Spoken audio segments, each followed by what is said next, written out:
Looking for a simple, effective way to track your team's work? Hi, I'm Ryan. Today I'm going to show you how to use the new Tables feature in Google Sheets to manage tasks and track due dates in seconds.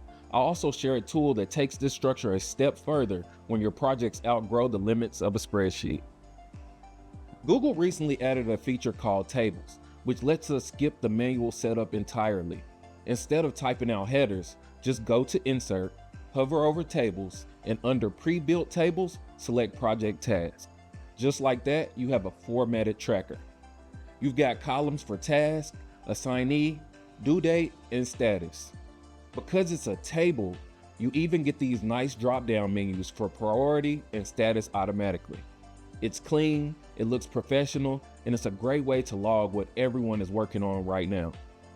This template is fantastic for a one-off project or a simple log, but here's the reality check. A spreadsheet is passive. It captures data, but it doesn't drive action. It won't ping you when a deadline is tomorrow, and it doesn't talk to your calendar.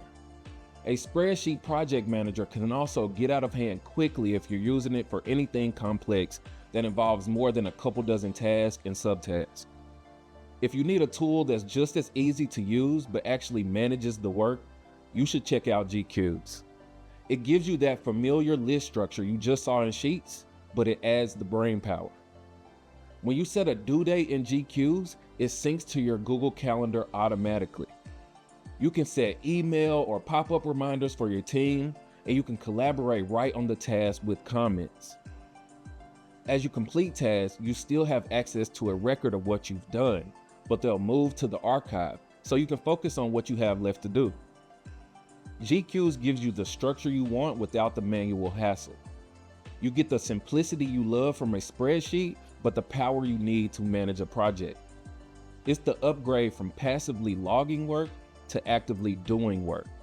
So click the link in the description to start your free trial and be sure to subscribe for more productivity tips.